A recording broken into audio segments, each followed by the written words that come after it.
Hi, my name is Ilya Sanchez. Subscribe to 110 Football.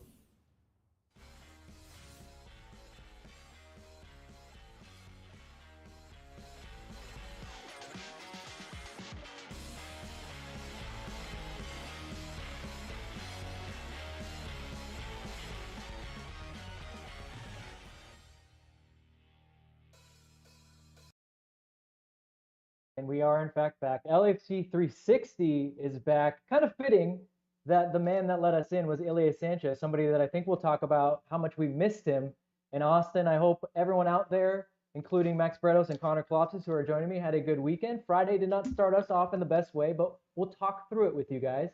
Max and Connor, how are you guys? I'm trying to stay positive. I don't know about Max. I feel good. I had a great weekend. Great show on Saturday night at Bank of California Stadium with the Killers. They had an encore with Lindsey Buckingham of Fleetwood Mac and Johnny Marr of the Smiths. So it was an LA only spectacle because I don't think Lindsey Buckingham was traveling with them. Johnny Marr was the opening act, and it was very good. Put a nice All those names nice went over cherry my on head. top. Yeah, I was I gonna say, know and now that. please There's no way explain you to know who Connor Lindsey who Johnny Buckingham is. Marr are. And Lindsey Buckingham for sure no. Johnny Marr probably also no. But Smiths, you like a Smiths fan at all, Connor? What's a Smith? What about Okay, the well let's Killers? just Killers, yes. Killers. Come on. Okay, general knowledge of all these people, maybe, but it's a bit, right? We have to keep up the But it was a bit. great show. And so it put me in a good mood. Got to go with my family and get ready for two game week here for LAFC. How are you Wow, guys in I the can't. chat? I miss you I guys. can't. This is my first Yes. LFC 360 back. Yeah. Hey everybody, Connor's back. I'm glad the chat is back. I was just about to say. So Max found a way to make his weekend a good weekend despite the loss in Austin on Friday night. Hey, if you're in the chat, let us know what you found, what you got up to that maybe helped you have a better weekend. Welcome back to LAFC 360. And as I shout out to the chat, if you're in the chat and you have not done so already, please make sure you hit the subscribe, hit the like button, the little thumbs up, maybe even hit that bell so you get reminders when this show is. We are back. We're back for good. Mondays, 1 p.m., LAFC 360. And I think one last thing for you guys in the chat is just get involved. The more you guys talk, the more we can kind of chat with you. We've changed up the show for those OGs that have been around, like Thickety Wickets. We've changed up the show a little bit, but we want to still involve the chat even more so. So the more you chat, the more Connor, Max, and I can kind of pull things out of there, and we can get into it. I think that does with the pleasantries. Let's now go back to Friday. No more LA's pleasantries. no more Why, pleasantries. Vince? Why do we have to go back to Why? Friday? I know. They call me the vibe killer. Friday, LAFC, number one in the West, took on number two in the West, number one versus number three in the Supporter Shield race. And we all know what happened. LAFC got it handed to them 4-1. On this show, we like to start every show with three big questions. And we're going to do it a little bit different this time. Each question, each of us are going to take the question. Now, as we ask this question in the chat, you guys can give your take on it. But for each of us, we're going to give it, and the other two are going to pepper that person with thoughts and comments as they go through it. And the first question we always ask is, what happened? So we know the score was 4-1, but what actually happened? And I am going to take this one. I had a chance. I watched the game from a great watch party, Brooklyn Avenue Pizza Co. Did it with Heath Pierce. Some of you guys in the chat were there with us, which was awesome. But I needed to rewatch the game for myself because sometimes when you watch it, I'm sure Max knows this, when you're talking through a game, you're maybe not watching the game as deeply as you should. So here is what happened. LAFC came out and actually played okay, but individual errors killed them. And I'll tell you exactly what they were. Jesus Davimario gets turned over. Eddie Segura has to make a foul. Diego Fagundes, stunner, worldy, 1-0. Then LAFC is able to right the ship a little bit, but not able to get much push or oomph going forward. You start the second half. Steve Trundle, I'm sure, probably sat them down, said, guys, this, and this. They didn't listen to any of that because from there, another individual error happens. This time, and actually got to wind the tape back a little bit farther. Chicho lets them get out a little bit too easy. They switch play. Seba Mendes, who came in at halftime for Latif Blessing, a little bit too overeager. Foul, set piece, another set piece leads to a goal. So now we're talking two set piece goals. Then a third error. Eddie Segura gets caught in possession. That leads to a Urruti goal. Now they're really just off and running. It's 3-0. And honestly, guys, that's how the game went. It was individual errors in my mind. It wasn't anything tactical. And I know Steve Trundle said the same thing, but I rewatched the game trying to find where the tactics were. the two teams, when they were just playing, were pretty even. But in terms of mistakes, LAFC made all the big ones. And in my mind, Austin capitalized on it. At the end of the day, you have that many players having bad games and that many mistakes to a team as good as Austin and in their home building. This is what you can expect. Honestly, there's nothing more than what you could expect from what you did. And this is one of those things where I'd like to say that we've kind of strayed away from, right? It's those little defensive errors that we used to see so frequently, especially in 2020, in a year that we would all like to forget. And I think we got, I wouldn't say complacent nor too ahead of ourselves. And I'm not even going to say that we were due a couple defensive errors because of how good we have been this year. But it was just one of those poor moment after poor moment after poor moment in which just couldn't help you think of that 2020 season where it just happened all too frequently for whatever reason. I don't want to get into the reasons behind why they were so frequent in 2020, but it was just, I think it feels just that much worse because we're not as used to it this season. Just to follow up on that, and you mentioned that with Steve Cherundolo as well, and he said after the game, so many guys having off games, so many guys which is against the grain for what's happened this season, stuff that we haven't seen in 2022. To Connor's point, that we would see, Jesus Murillo, who's been a great story because he didn't make mistakes. Well, he made a couple here, and he didn't make a lot of mistakes last year. It just seemed like when there was one, and that's obviously the role of a center back, it's magnified, and that's what it felt like here. Eddie Segura too, usually just clean as a whistle, making mistakes. Then it happened, and I think we've all either been involved or we've seen games like this with really good teams where they just don't click, and that's a big part of it. So I agree with you on the tactics that they came in there. It's obviously a really important game. They were locked in. It was going to be impossible to match their emotions, so you had to play a clean game, and they didn't.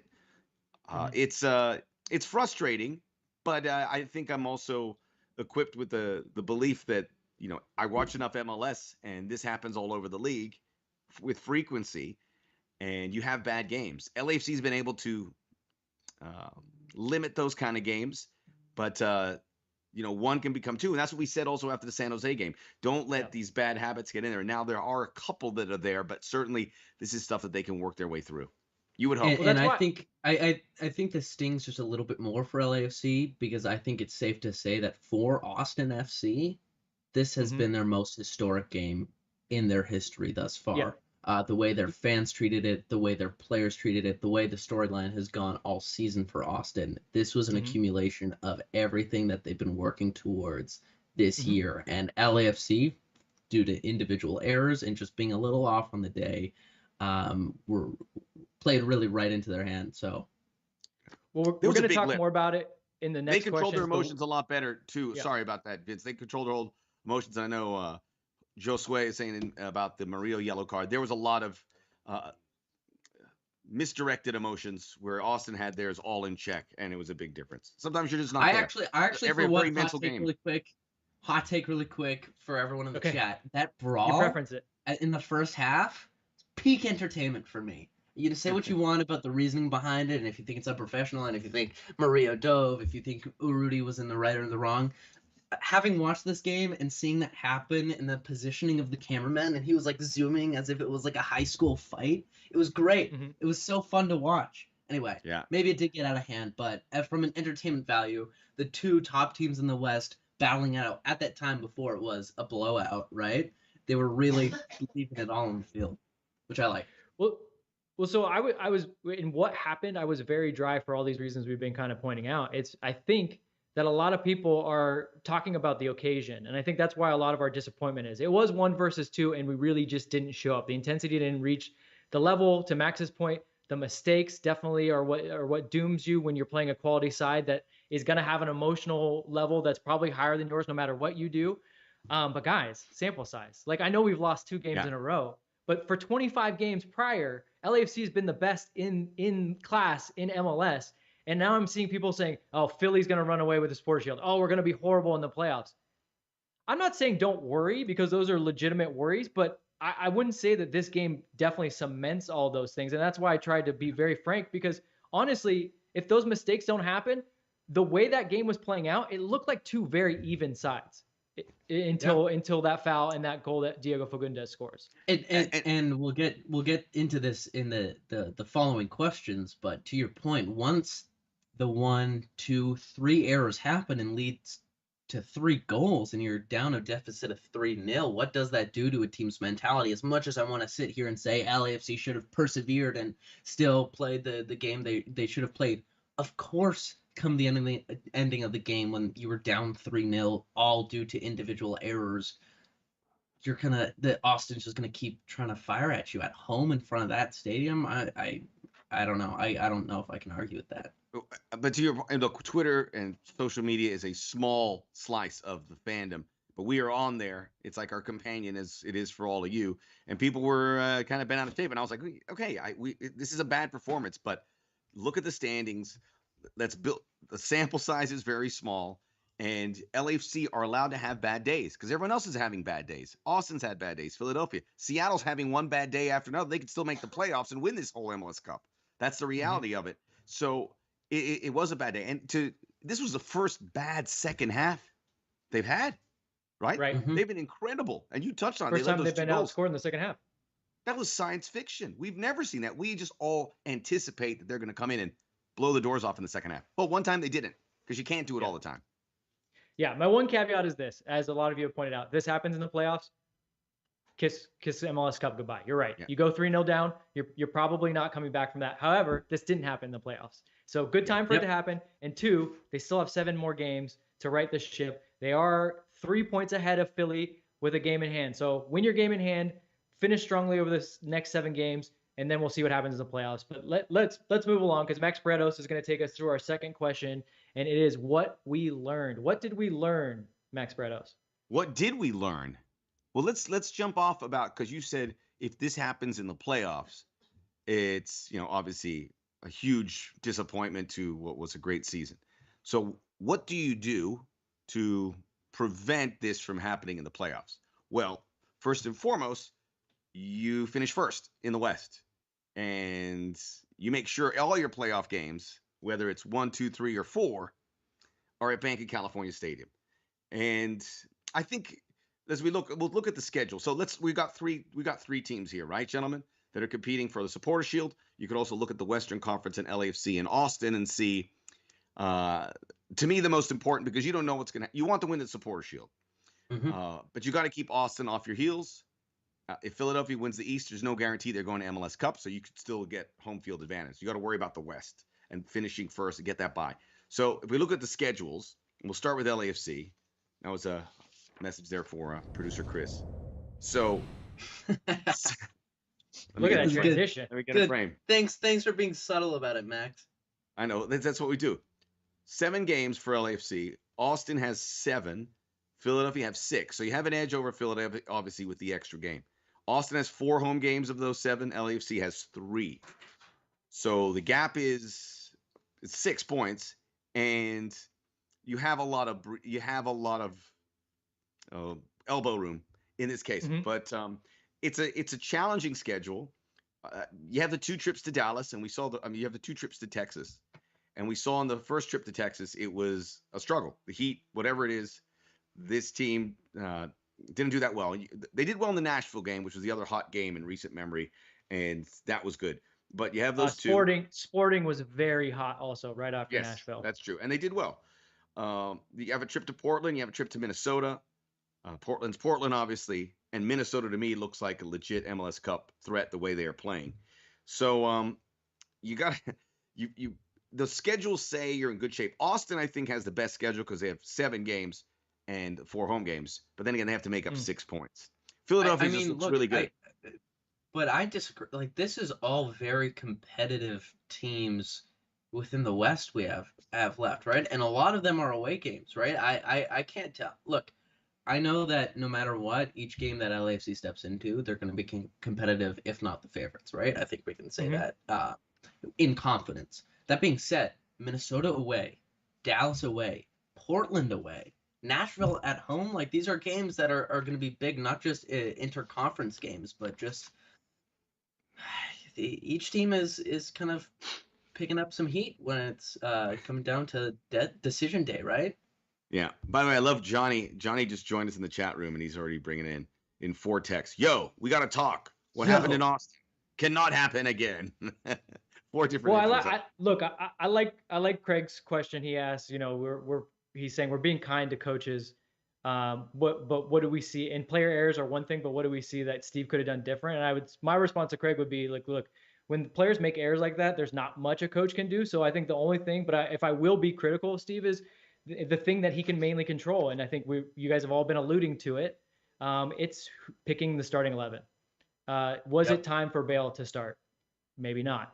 Was Latif the answer in midfield? Definitely not. Now, a lot of people getting on Murillo and Segura, I would say they have been so good up until this point that you had to feel confident about that. And look, I would have loved Giorgio to start as well, but he hadn't been in the squad since August 6th. So we don't know what exactly physically might be going on with Giorgio. He is 38, and speaking as someone that in a week's time will be 38 as well, I could understand if maybe he had a little injury or something that might have been going on that they've been managing. So I'm not going to slam Steve for starting Murillo and Segura, who are generally you can count on. But yes, when they make errors like that, I just look, they came out the second half. Steve literally sat with them and probably said, hey guys, let's do this and this. And then they gave up a goal within a minute. What can Steve do there? Honestly, I'm being honest. And the people that are telling me different tactics or whatever, tell me the tactics from that game first so we can have that conversation. Because everyone throws that tactics word around and then doesn't explain it. And when I tell you what I think, it's like, well, that was wrong. Well, clearly it was wrong. 4-1, they lost. But tell me what actual physical tactics could have been changed. And now, but again, I will go and say, I think if I'm being critical, maybe the personnel. I don't know how you guys feel about that. Yeah, I think and it's just a lack of execution.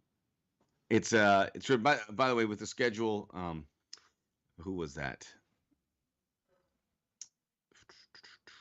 Oh, about some of the teams, they said Minnesota and Dallas. Luis said it. Dallas, Minnesota, RSL playing for that last home game in the 4th spot. That's going to complicate things too. The tactic. Look, there's one thing that we should talk about the tactics, and we're all waiting because when this team was assembled, we envisioned our number 1 front line to be Vela, Chicho, Bale. Now with Brian Rodriguez at Club America, some great posting by Club America on Instagram with Brian there, and we're happy for him, and hopefully he sees that opportunity, goes to the World Cup. But that's the trio, and we know that they don't have a guy who can stretch the field, and that is the dilemma. Mahala can certainly do it. Denny Buanga is probably going to be the guy long-term, will do it for this season, next, moving forward. But that said, if you bring either one of those 2 guys, you have to sit one of those 3. None of those guys can go play somewhere else. And that's going to be a difficult situation. You hope this one can work, but what we did learn is, or where do we go from here, is can we continue with that? I would like to see it given another shot, but we know that there's going to be it may not work perfectly. Well, the thing is, coming off of these games where it feels like the worst thing in the world that could possibly happen, watching that game just soul crushing, right? But to know that you have 2 guys of very high profiles that are coming in and have still yet to play for the club, you know what I mean? You can't really sit here and say that we're not making changes. There's 2 really good players still have yet to make their debuts for LAFC. Well, are you okay? So Connor is now jumping into the role he's going to take, and is the 3rd question. Connor, where do we go from here? And before you do, one real quick thing, Johnny, I love the energy. I love that you're getting in the chat. I will say this: you wanted Steve to yell at the team. To me, that's just theatrics. I don't think yelling at the team would have changed anything. But if that's what you want to see, I will ask Steve if he could get up and have a little more energy on the sidelines. Yeah. Some coaches love it. There's the Antonio Contes. Pep will get up, down a lot, but a lot of times he just sits and watches the game, similar to Steve. So I think judging body language of managers is past Z in the list of A to Z problems that we have here. But I digress. Connor, take us through. That may have infuriated people to see him just kind of fleshing it out. It gave me comfort because I saw him going, all right, we got to work on this. Add that to the list. Add that to the list. We can't do this. I thought it was like, okay, they clearly have the body language of a team, of a club saying, this is a blip. This is a game. We're building towards this. and making sure we're fine-tuned at the end. Mhm. Yeah, I mean, I'm kind of with Max. I would prefer a manager that's like, guys, we went to Austin, we had a game plan, we sucked today, so we've got to move on to the next game instead of hammering in for every little problem. I'll say this, it's a little bit what the last manager did. So this change in dynamic has actually been what's been very good for them all season. So sample size. All right, Connor, sorry to take some of your thunder there. Please take us. Where do we go from here? No, take all the thunder. Yeah, where do we go from here? Look, we took a look at the schedule. Next game, Houston away, RSL at home, Dallas away, and then Minnesota away. 3 of those 4 teams are all battling for a home playoff spot. So, the task at hand isn't the easiest, but there's a lot of things that Max said we learned from this game, and as Vince was alluding to, the constructive criticism, right? This isn't a previous manager anymore where you're constantly looking at the negatives, although you need to learn and grow from that game. But look, as I mentioned before, you have Bouanga and is it Teo? Is it with a Teo. Teo. Yeah. Okay. Working on my Spanish, guys. Thank you. Coming into a squad where on paper you see that front 3 of Vela, Bale, and Chicho with Mahala on the bench, that's probably already one of the most lethal front 4 attacks in the league. And say what you want about them not being able to produce in one game against Austin. I get it. We sucked. Vince said we sucked. Vince said that, not me, guys. But on paper, He this did. is Get it one on of the the record. best attacks in MLS, period. And now you have 2 DP quality attackers coming into the mix. Someone, I forget who exactly said it, but I think it was Omar saying, with 2 DPs coming in, how quickly can they come? How quickly will they get integrated within the team? At this point, I don't believe that is too big of an issue, and I'll tell you why. One, you already have a front 3 plus Mahala who are pretty integrated with each other. Bale's still getting up to full sharpness. And then just the additions of Bouanga and Teo, right? You don't need them to be fully integrated, fully starting come the playoffs. You need them to be able to come off the bench and create something out of nothing, right? You don't need them to be in full swing and full starting lineup form. You just need them as similar to Bale. You need Bale to come off the bench and score a goal in RSL like he did in RSL, right? Go for it, Max. I see a lot of comments here about Bale, and maybe the best trio is Vela, Chicho, and Mahala, and I would agree with that. But I just don't know how it's Gareth Bale, and you tell him, hey, you're going to come here in 30 minutes, 40 minutes. He's going to want to start as we get closer to the business end of this season. So it's an issue, and like you have to imagine there's conversations going. Look, I'm fit, I'm ready, I want to play this. I'm Gareth Bale, so this is the situation, and it's a good team as is, but this is the dilemma as well, is you're incorporating players at a very odd time, a lot of players, and Bouanga and Teo are not begun. They're not going to play Wednesday. I imagine, we hope that they get to training, at least Bouanga. So you're really looking at least 2-3 weeks before 2 weeks before they're maybe a candidate at full fitness. And Probably all 3. of this is for me to really allude to the fact that every team, this is like a 30-plus game season, guys. It's almost impossible to be perfect. And in saying that, each team throughout the course of a season, no matter how good you are, you could be one of the top teams in Europe. You have swings of your form. It dips down a little bit here and there. I'm actually a little relieved that this game happened when it did. We talked about it a little bit earlier. There's still about 7 games left. If this were to happen 2-3 games out before playoffs, that's when you're worried. We have enough time, and I can't say that it's going to be fixed and we're going to win all our games, but we have enough time now to assess and prepare and really have the 2 new DPs come in and get settled in preparations for playoffs, right? So if that's one positive that I could take away from it, that would be it. It's the timing in which this game happened, right? So I'm going to kind of segue off your point and get us to fan questions, but by sticking with kind of where do we go from here. Guys, just so you know, fan questions is now is the time. So if you have your questions, you've been asking them earlier, start putting them in the chat. We'll start going through and answering them. I'm going to take this one from Leonardo. Why did Bale look so bad? And I think that's part of where we go from here, because we've been talking a lot about Bale, Teo, Bawanga, and somebody that people are bringing up in the chat that we haven't talked that much about is Ilie Sanchez. And I think where do we go from here if you're the LAFC coaching staff, and why did Bale look so bad is because the midfield gave you nothing. Zero service from the midfield. They didn't piece 3-4 passes at all in the whole game. Here's where you go from here. You know that you have Ilie, and hopefully, fingers crossed, knock on wood, nothing ever happens to him again. That amazing man from Spain that it seems to connect everything that LAFC does. That amazing trio of Sanchez, Ilie, and Kellen, right? I think it's important. That's what I was about to say. It's the trio. It's roles. The way those roles fit and work. The way Ilie controls games in possession and controls the tempo and slows down transition moments. The way Kellen covers huge swaths of ground, but then has the quality to make a pass in a moment when you need an extra pass to unlock a team. And then you got Sifu, who presses so great from up front. He turns teams over. He makes everything difficult when a team's trying to build out, and not only makes it difficult, but can then strip the ball and then get you immediately into attack. I'm going immediately to the moment in the game when Latif Blessing went, and as Max Bretos would say, they were 3 wide. You had Chicho in the middle, you had Bale out left, and you had Carlos out right, and you had Latif Blessing in about 10 yards of space. It quickly became 7 yards. Then it became 5, and then next thing you know, Latif does not have the ball anymore, and he didn't even make a decision. Didn't pass to a single one of those guys.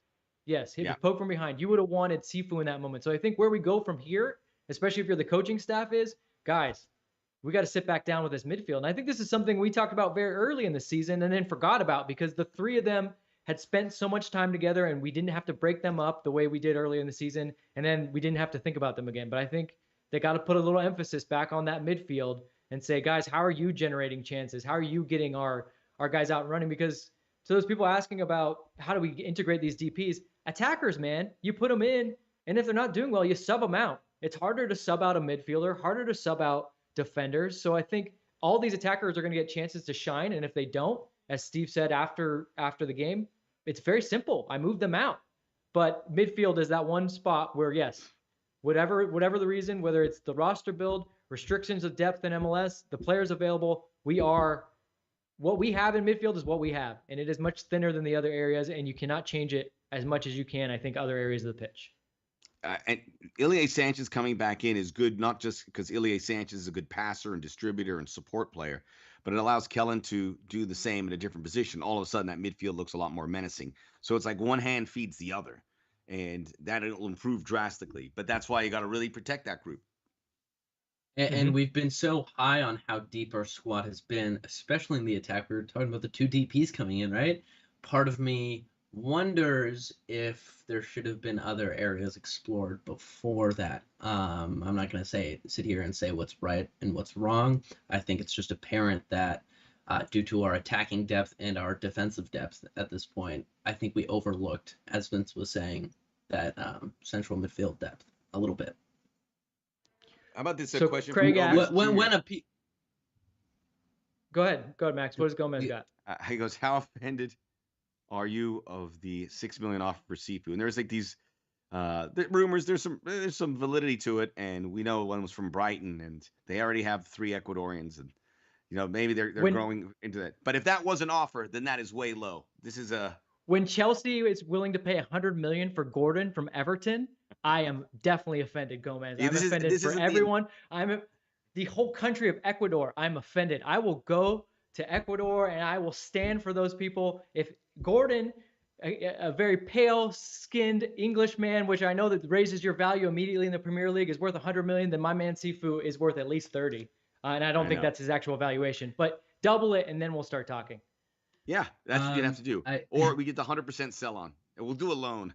No, we won't do a loan. Right? $6 million loan with 100% sell on, so they don't get anything out of it. So yes, what do you got? Jesse's comment, Connor subtweeting at JT drama. I like the addition of the word drama. And I want to go back to this question from Craig, because we were kind of circling around it. Craig asked, what happens if this goes wrong in Austin and we lose 3 in a row? Is this a pivotal game? And I think this goes back to Houston. or Houston, sorry. It goes back to what you were saying, Max. Like, you can't, it's okay to have a bad day, but when they stack up, yes, that's when literally Houston, we have a problem. Am I right? And I think No? the Battle? emphasis on it being another away game, right? We'll Right. learn a lot about Steve Cherundolo and the characteristics and the mentality of this team on how they respond in Houston. Houston, for all intents and purposes, is not that great of a team this year. That being said, we can't overlook them. I don't want to be that person to be like, hey, well, it's San Jose, they're at the bottom of the table. You saw what happened in San Jose, right? So not overlooking Houston and really bouncing back with a very, very strong game. We'll have Ilie back, which is a good thing. All I'm saying is we'll learn a lot from how the Houston game plays out and how that will affect our string of games going forward. But if it's a must win, I don't think it's that yet, because even if you lose it and the other teams win it, you still have your finger on the pulse there. You'd have to see how I think you can start panicking on the weekend when they're at home. Yeah. Is it Real Salt Lake? So I mean, I'm not diminishing Houston, but this is a team that still won 7 away games. People aren't winning away games, and this is going to be hot. It's going to be tricky, and this is a team that played well over the weekend. Should have got something in Minnesota, and they just fell apart at the Former end. LAFC player Corey Baird scored. Corey Baird got a goal, and Hector Herrera should be healthy for this game, they're saying. yeah, it's going to be a big game. This is going to make or break Houston. They're going to let's do it. They're going to get rallied like San Jose was, and certainly Austin to a different never degree. enjoyed playing in Houston either. Of course right? not. It's not a fun place to go. But if you're in that locker room and right now you're asking some of the questions that people are asking yourself, where people are asking, is LAFC overrated? Well, if you want to quiet those people, then yes, you have to win this game. You lose this game, and all the pressure that you've wanted to avoid, you have basically opened the door to and invited. Because now, as Max said, you'll still have a little bit of a cushion, but it's not really much of a cushion anymore. And your schedule still has some tough road games, so even some tough home games. So I don't think losing is the end of the world. Losing any game is not the end of the world for LAFC because they have qualified for the playoffs. But we strive to be better. So you're inviting the pressure when you lose this game. And it's all about priorities, right? So I'd say 2 weeks ago, the priority would be like, hey, the points record is close enough within reach. If we continue the form that we're on, we could go for it. I don't necessarily. It should be. Unless somehow we turn it around. I just don't think that's an active goal in mind. Whereas maybe if these past 2 games went a little bit differently, it would be an active goal, right? Then there's supporter shield, okay? Making sure you keep trying to separate yourself from Austin and Philadelphia. Maybe that gap closes a little bit more. Maybe supporter shield isn't the priority. But I know for a fact many, many, many of you guys hold the only priority to be MLS Cup over everything, over supporter shield, over records, over US Open Cup, over playing well, over everything. We've clinched playoffs. So do you want to just start the B team for the remaining games? Who cares, right? So again, I encourage everyone to not take everything as black and white, right? There's a lot more at play here, and you gotta strive to be successful no matter what position we are on the table, no matter what year it is. I understand MLS Cup is the priority, but if you guys believe that and are still mad at the way we're playing, are you guys ever gonna be happy? Hot take. Johnny would say LAFC's first priority should be finishing first place in the West. Make it to the CCL if the Shield doesn't matter. Now, they do have an edge on Philadelphia because they have that game in hand. I don't know if we could flash the Austin schedule really quick because they have 7 games. But to me, you got to win the West. I mean, you worry about the Shield, but you just want that home field, and you want to make sure all your playoff games. There's Austin. Wednesday, they are at home to Portland. We'll see how they respond to that after an emotional high. That's the kind of game you hope that they take a dip. Yeah, all things considered, these are all difficult games in their own right. Yeah. You know, so no one, I'd say, has an easy schedule going forward. And I just want to be clear too that not only will this Houston game say a lot about the team's mentality, but these next string of games against Minnesota, against Dallas, although a lot of them are away games, and we're planning for a home field advantage, right? That's what we're all assuming that we will have come playoffs. These will be all tests. That's what we need. Well, I'd like to assume. That's all I'm saying. Right. I would like to assume that would be the case. If it is or if it isn't, these will all be tests. These will all be games that will be very similar to playoff games. Dallas away, Minnesota away, Nashville at home. These are all possible scenarios of teams we could face in the playoffs. So hopefully you will have a team that will treat it like such, and prepare accordingly. That Austin game, the one takeaway I got was, it's a one-off game, but you just kind of had that feeling in your stomach like, oh, what if we met Austin in the playoffs and they played like they did and we played like we did? Yeah, well, you don't want to go to Austin. There's a lot of dangerous teams in the West. That's what I'm saying. You don't want to go to Austin. You don't want to go to Minnesota. You don't want to go to Dallas. You want the playoffs to run through Bank California. And you don't want to play in that we first also round. learned, and I think I think we learned that the West is also a lot better than I originally anticipated earlier in the season, right? I think there was a big enough gap between LAFC and the rest of the West, and I do truly think as the season has progressed and teams have really got into the flow of the season, Dallas, Minnesota, Nashville, all these teams that we are actually playing are a lot better than I originally assessed. You have the CONCACAF champions on the outside looking in. The West is very good. And yes, I think first and foremost, you got to win the West. Get that gets you into CCL, winning the West, by the way. So that satisfies two things. And then it gets you home field advantage the whole time. And then you worry about the Shield. But the way I like to look at it is the way that Steve Trundle always seems to do it when I try to trap him into talking about what their goals are. He says, look, if you win games, everything else sorts it out. So yes, if they just win games, they will be first in the West. They will probably win the Supporter Shield. Ultimately, that's what it is. And I think that's what we're all trying to get to. But right now, yeah, little panic when you lose 2 games in a row. And that's fair. That is fair. 2 games in a row. And I think a third loss in a row would really set the panic in a little bit. But I would remind you again, bottom of the West. Yeah. And like I tweeted out on Sunday, let's not forget that over the 9 weeks in which our games line up, because Philly has played an extra game. Although Philly is on fire, guess what? They had 7 wins and 2 losses in those 9 weeks. Our record in those 9 weeks, 7 wins and 2 losses. Now, Philly has gone on with the game in hand, and they've won an extra game. So that's why you got to win your games in hand. But this is not the sky is falling here. Philly has been as hot as they can. And you know what? Maybe it's a good thing for LAFC. Let them take some of the attention. Everyone's been talking too much about us breaking the points record, even talking about 80 points being possible. No. Let them talk about Philly and let us do our work in the background, because there is work to do.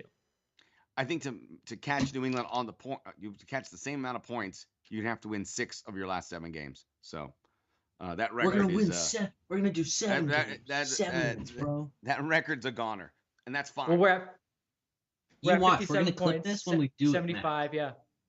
Hey, if it happens, Max will be very, very happy, and he'll probably be calling that game on KCOP. So we'll be excited for Max Bretos if that happens. I got to move us along, though, guys. Great questions this week on a week where I'm sure we're all a little still upset until we play this game on Wednesday. But I got to move us along. If anything, Stoppage. you guys may have been more inclined to join us today to spill your heart out.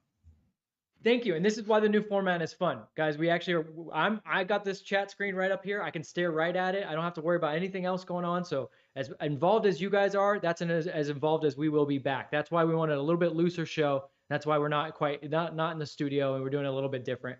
But some things still remain the same. And one of those stoppage time, it's one of my favorite things to do, because it gives these guys a chance to maybe even get outside of their LAFC bubble, but they just get to rant and rave about anything without our producers getting in their ear and saying, that doesn't really fit the rundown. And I'm going to go to the man that's making his return. Yeah, you look up there with your haircut and your shaved that grizzly beard away. Connor Kalopsis, what is your stoppage time? Get us started. What do you got for us in your triumphant return? My stoppage time is Latif Blessing. It's not the game changer that he used to be for LAFC. For so long, he has not only been a fan favorite, but he even coined that term, game changer. We loved it. We called him the game changer. He was that X factor that could come into a game and change the complexion entirely. As LAFC has grown and as the years have gone on, not only do I think he has he's hit his ceiling, one, with LAFC, and 2, LAFC has added other elements to their squad in which kind of outshine Latif in a way. He's just not as impactful as I think we're all so used to him being. And in a season in which we've prided ourselves as how good all the substitutes have been. Even some of the guys who have left the club, being Musovski and Tajuri Shradi, and still a big core of it being still with us. Latif is, I think, the one weak link amongst the squad who really hasn't performed to the level in which LAFC has all season. He's yet to score a goal in a season that we've had like the most 15 individual guys goal scored. scorers ever. Right. A lot of subs scoring and- goals, and not one of them named Latif. And you can see it on the field. And look, I don't want to say that he's a bad player, because he's a fan favorite. I just think his time with LAFC, especially after this Austin game, it's the beginning of the end. And I think it's a direction in which we knew was coming. I can't tell you for certain that once his contract was up at the end of the year that we would renew.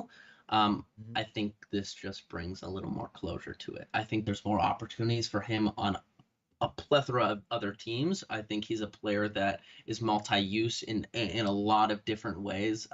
For some very good teams in Major League Soccer. I just hate to say, as one of the two players who are still here from that 2018 squad, that I think his time with LAFC is done. And a lot of that, again, is due to other players and other additions outshining him. And I don't know what hasn't clicked for him in these past couple of years, or maybe the league has just caught up to him. So, unfortunately, Latif, I think this is the beginning of the end. Dun, dun, dun. Yeah. Or maybe to Jose's point, Latif does have some family things going on. Although, Jose, I will say that the team has done everything within their power to help Latif with his family situation. There's some things that are beyond LAFC's reach, and unfortunately for Latif, he's had to deal with that. And I would never discount any player that has to go through personal and family situations and then go out there and try to give their best. So maybe that plays into it, but unfortunately, there's not much more we can do there. So, Connor, I think you're saying a lot of things that a lot of fans are feeling, and we all love Latif because he is such a good person. But ultimately, results matter. They do. So, all right, Max Bretos, what is your stoppage time? Where are you taking us? I like what Jesse said. I think Latif worked better in a Bob system than a Dolo system, to be honest. Maybe the case. It may be the beginning of the end for Latif Blessing, but we still need him here because the midfield is down to 5 guys that we really use with some regularity. And that's what my stoppage time is protecting that midfield. Without Ilie Sanchez, if one of the top 3, the starting 3, are not there, it takes a dip. And that's why Latif and Mendes are so crucial to the big picture of thing for LAFC to have success moving forward. You can worry about Latif at the end of the season if you think he wants to play somewhere else, or you think you can get an upgrade. By all means, we can force that. But right now you have these 5 midfielders. We kind of talked about it. Vince, you kind of touched on it as well about how key it is, because in the attack, they have added Bale, Bouanga, Teo, obviously Tajuri Shradi, Musovski, and Brian Rodriguez have gone. But still, you have like 6-7 guys now there that you can throw in or play at any moment. The same with the center backs. We had the 5, although Mamadou now in Spain, you still have 4 center backs. And then you have the 3 fullbacks that can compete, and you have cover for all of that. Now, the midfield can get threadbare. So what are the options? Obviously, the starting 3, if you can run with them for the rest of the season, great. But there's going to be suspensions. There might be injuries, knock on wood. And what do you do? Latif and Seba are going to be huge in doing that. But what other options do you have in that midfield? We see Eddie Segura, maybe he can move up. We saw Diego Palacios play as a holding midfielder at some point. What are those options? I don't want to do that again, Max. I know you don't, but you've got to look at all the options you have. Can Bouanga or Teo play at something in the midfield? Can one of those front 3 do it? I don't think so. But you've got to have some cover, because that, I think, at the end of the day, is going to determine how successful LAFC's season ends up. We have attackers for days. We have defenders for days. What happens in that group, and how can we limit situations that could take away the preferred trio from being in there? Guys, hear me out. Bale at the 6. I'm kidding. Guys, relax. Oh my God. It's a joke. Hey, can Teo play any midfield? No. He's a front runner. Look, okay, getting a little bit, I don't want us to go too long, but just think of the roles that we have in midfield, right? Like we said, Ilie is the guy that stops transition. He tempo sets. He holds the ball when they need to. He sprays passes. Then you have Kellen, who covers ground and can play a pass when he needs to. And then you have Sifu, who's that most advanced midfielder. Now, all three of those guys cover ground. Can Teo cover that much ground? Maybe. I'll tell you who can't and who won't is Carlos Vela. And I know a lot of people keep asking for it. It's not going to happen. Not in the way that they want to play. And kind of to Connor's point even, the reason why Latif's been pushed out is because Sifu's been the better version of what Latif used to do for us. That front midfielder with the thrust that can press. Well, guess what? Latif hasn't scored any goals while Sifu's having a historic season for, an all-time season for himself. So that's why. So when you think about the way you configure the midfield, is there somebody that can give you that amount of work rate? Because the midfield does have to work very hard. It has to cover the fullbacks. It has to cover the front three. Bawanga, I think, has the energy and the strength to do it. But do you really want to pull him that much farther away from goal? Probably not. If you need to. If you need to, I think it's more thinking about what Max first brought up. I think you think more of bringing defenders into that setup, right? Because I don't think you're displacing Sifu. He's been playing so good at that position. I don't think anyone can play quite what Kellen does.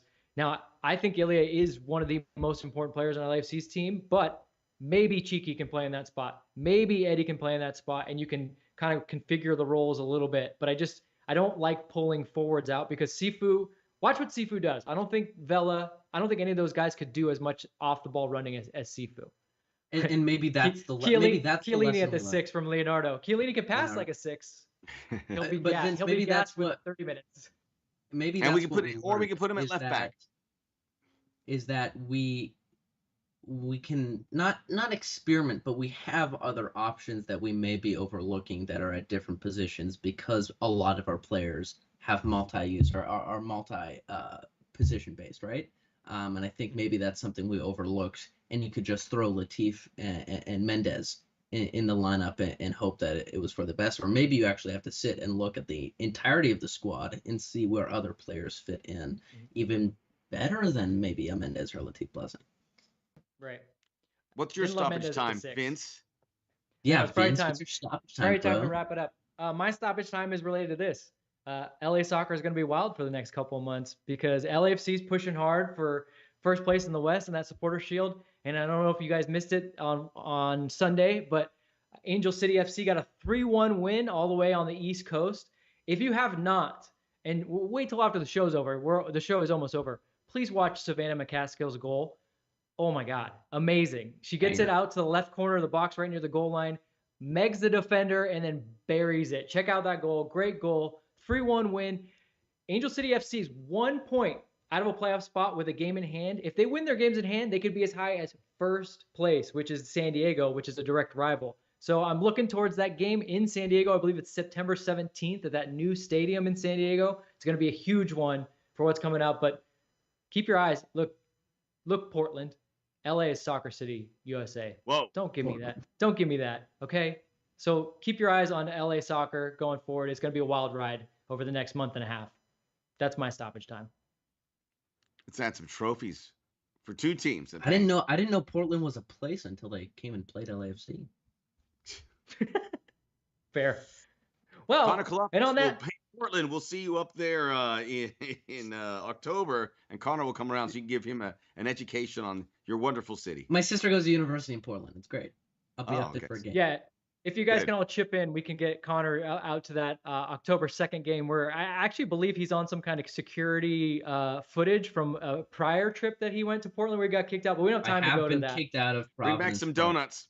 Yeah, bring back some voodoo donuts if you can. But that's our show, guys. Fun fact.